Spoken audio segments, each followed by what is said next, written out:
Lita Ford in the studio. Welcome. Hi, Erica. Thanks. Now, there are very few people, very few women in the metal world. For some reason, it's the most male-dominated area of rock and roll. Now, I don't agree with it, because being the host of this show, it's quite infuriating, but I bet you've had to put up with a lot. Do people treat you differently? Why did I know you were going to ask me about this? Because I'm curious about that. Because I myself am a woman in the same business as people yourself. don't treat me any different. You know, I've been in rock and roll for a long time, and it's a man's world. It is a man's world, you know. And what can I do, you know? I've been working a long time. I get a lot of respect from people I work with, and I have no problems. Have you passed the point where you have to prove yourself now? Yeah, definitely. It's way past the point. I mean, on this album, I'm working with people like Nikki Sixx, Ozzy Osbourne, Lemmy Kilmister from Motorhead. I mean, it's way past the point of having to prove myself to anything. Yeah. Well, it's good. I mean, it's that stocks went up for women, because you know when you're mentioning your influences, your guitar influences, they're all men, because there are almost no other woman doing what you're doing. So are you breaking new ground for other women? I think I've broken new ground, yeah. Yeah, I mean, you know, it's like it's a field wide open. You know, girl, rock and roll, plays guitar. There's a lot of female singers, but not a lot of them play guitar. Yeah. So I guess it's okay, you know, for somebody to come along and sort of break the ice, for other women to come along. It's just, if you're good, you're good. If you suck, you suck. So ultimately, it doesn't matter that you're a woman. I mean, does it matter in the rock and roll world if you're a woman or not? Does it make any difference? I don't see how. I could see how it could, but if you don't feel I don't see how it does. It doesn't make a difference to me if I'm a woman or a man, you know. I just dress differently, but then again, a lot of the guys dress like women. That's true. So it doesn't make a difference. Okay, when you're working, I saw that you co-wrote songs with Ozzy and with Nikki Sixx and Lemmy. Now, all three writing styles must be quite different, because you collaborated with them. How do they approach their songwriting differently? How are they different? Yeah. Jeez, that's a difficult question.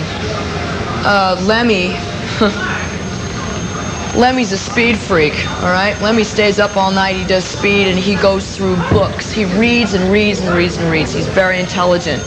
And he can write lyrics to a song in about 15 minutes, whereas Ozzy or Nikki might take a week to write lyrics to a song. Nikki's very personal with his songs, whereas Lemmy might not be personal with his songs. Ozzy is too very personal. You know, when he writes something, I think that they have to feel it.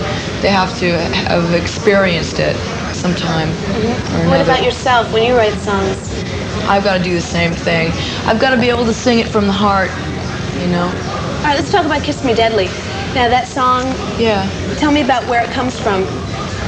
Well, I didn't write the song myself. I got it through Mike Chapman, who's my record producer, and it's just a party song, you know. Just listen to the lyrics. It's self-explanatory. And when you sing a song that someone like Mike Chapman wrote, how do you approach singing a song and feeling what it means when they're not actually your words? Well, you have to make them yours. You just have to make them your own words. I guess like an actress does. In a way, you get a script. And you know, first of all, if the song wasn't really in my league, if it wasn't proper for me, I wouldn't sing it in the first place. Mike Chapman gave me a cassette of 10 songs, and out of the 10 songs, I only did one of them, which was Kiss Me Deadly. All songs that he had written? Songs that he'd written and songs that he publishes, because he has his own publishing company. Great. So, you know. Let's take a look at the video, all right. And we'll come back and chat some more. Okay, great. This is Lita Ford, latest video, Kiss Me Deadly, on Pepsi Power Hour.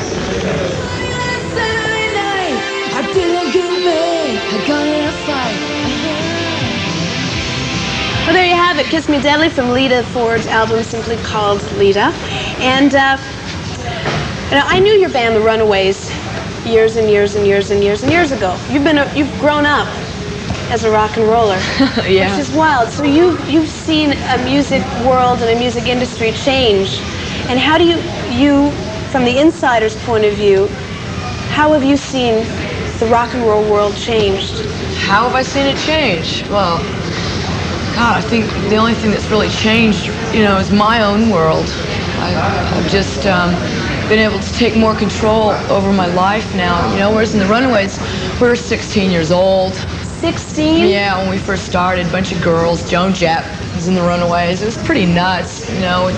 The only thing we really cared about was playing and drinking and just running around going nuts. But my whole world now is like I've become this businesswoman, and I don't know, I just have more control over myself now. My whole world's great. I'm a happier person.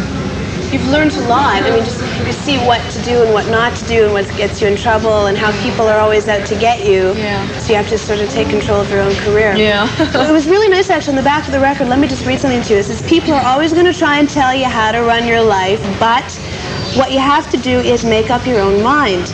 What do you live for? Do you live for yourself, or do you live for what other people are trying to make you out to be? Great. So listen to what they say. That's okay. Just learn from it, but do it your own way. Follow your heart, and you will last forever. Now, what inspired you to write that?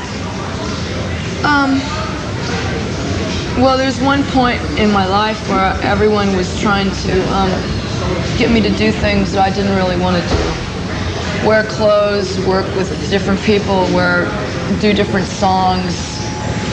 And I was miserable, and everyone was trying to tell me how to do my job, and I knew in my heart, you know, what I really wanted to do. And that on the album, I put that on the album basically for the kids. For the kids that want to be a guitarist, for the girls that want to play guitar, for the guys that want to be a doctor, anything, not necessarily rock and roll. Just if you want to do something in life, then go ahead and do it, and don't let people steer you in a different direction, because you end up being miserable, you know. Are you on tour now out in the States?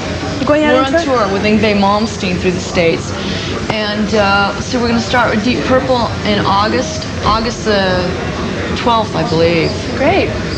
Life on the road once again. Yeah. Good for you. Best of luck. Thank you. And thanks for dropping by. Thanks. And this is another video from Lita Ford on MuchMusic. Have some Power Hour.